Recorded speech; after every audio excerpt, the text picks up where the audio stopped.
going on, Jerome's. Remember a couple weeks ago when like the biggest story was the Vikings signing Daniel Jones to the practice squad, right? Daniel Jones, Danny Dimes, a.k.a. Vanilla Vic, right? Just adding to the soup of the Minnesota Vikings. And, of course, the Jones story was interesting because after the Giants let him go, he could have signed anywhere. Like, he could have signed with any Garbaggio team. Like, he probably could have started for the Raiders. He probably could have started for a bunch of teams. But Daniel Jones decided, like, hey, I like Minnesota. I like what they've done with slinging Sammy Darnold, a.k.a. America's quarterback, who similarly was highly drafted, didn't work out with the New York, New Jersey team, even though I got paid. Darnold didn't. So I'm just going to go there. Winning culture. Get some good coaching from Kevin O'Connell, Wes Phillips, as well as Josh McCown, and I just want to be there. Nah.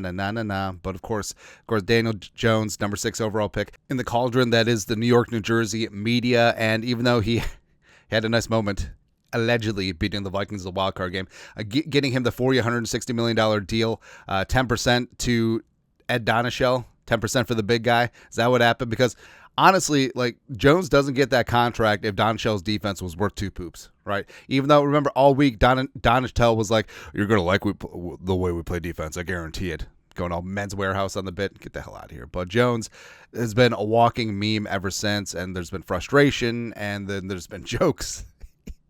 It just didn't work out. Like, athletically, the kid has a ton of upside.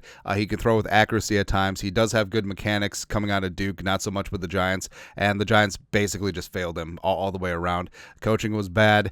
Personnel decisions were terrible, and it was just not great. So they benched Daniel Jones. They released him, let him hit waivers and whatnot. And then the Vikings did pick him up and sign him to the practice squad. And now Daniel Jones is looking good. Love to see that. But a long story longer, over at The Athletic, Jeff Howe did up a piece looking at where all the quarterbacks will land. Now, you know, the Darnold stuff has been talked about ad nauseum. Will he be back? Long-term deal, short-term deal, franchise tag. Will he go somewhere else? Tag and trade? Who knows? But with Daniel Jones, it's really interesting with Daniel Jones because I feel like Jones could have a 2025 here in Minnesota, similar to what Darnold did with the 49ers last year as a backup for Brock Purdy, even though he's better than Brock Purdy. Or what Darnold did this year with the Vikings. This is what Jeff Howe wrote. Daniel Jones, the number 6 pick in 2019, joined the Vikings practice squad this season after being released by the Giants. There might be an opportunity for Jones to compete for a starting job if he joins a team with a rookie quarterback, but Jones could make himself more valuable by remaining in Minnesota for another season. So, I mean, Jones could hypothetically go to the Raiders. I say the Raiders draft Cam Ward or Shedeur Sanders. Maybe Jones is competing for a backup spot or like the bridge quarterback, sort of like Jabroni Brisket and Drake May in New England, or Mariota and Jaden Daniels with the Commies. But Jones will be McCarthy's backup in that scenario. But it's not a bad idea to reset for a season and learn from a head coach who clearly knows what he's doing with the quarterbacks. It worked for Darnold, who got a season with 49ers coach Kyle Shanahan before thriving with the Vikings. And Jones should take that model to heart because if Jones joins a team with an unproven offensive system simply to find the clearest path to a starting gig, the ramifications will extend beyond 2025 if he doesn't play well. So, I mean, if he goes to a bad team with a bad coaching staff, bad weapons, and he fails again, it's over, right? So there's a nation of second chances, but Jones, I mean, you don't get a third chance even if you're Daniel Jones. And I do think it could work out with Jones here with the Vikings in 2025, where if Darnold leaves, whether in free agency or tag and trade, the Vikings will need a veteran quarterback to back up JJ McCarthy. Maybe slight competition, no competition, but maybe slight. And of course, we know it's like next, move on. It's time for me to get paid now again, because I'm Daniel Jones, right?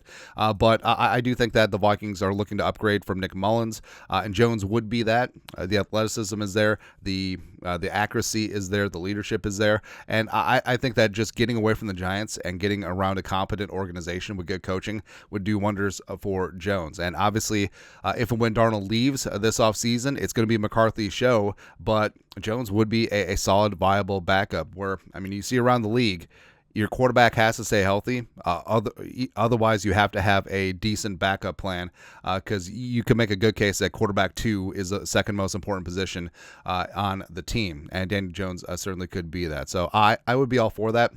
If and when Darnold does leave and gets paid, Jones could be the next man up. Where even as a backup, I think that teams could see what he does in preseason, see what he does in camp, see what he does in garbage time after McCarthy gets the Vikings out to a 50-point lead, and then some GM will be like, we got to get in on that, and then the Vikings get some 2027 compensatory pick love after he leaves after next season. So circle of life. That we've made this case before. O'Connell should just set up like a production line of either drafted backup quarterbacks or veteran castoffs, and then get them right mechanically, showcase them a little bit, and then get compensatory pick credit or set up small trades. I mean, that's essentially what Andy Reid did with the Eagles for a bunch of years. It's what the Packers did with Holmgren. So why not? Kevin O'Connell, the quarterback whisperer, goes to work. Right. We wouldn't mind that at all. But your thoughts are thoughts.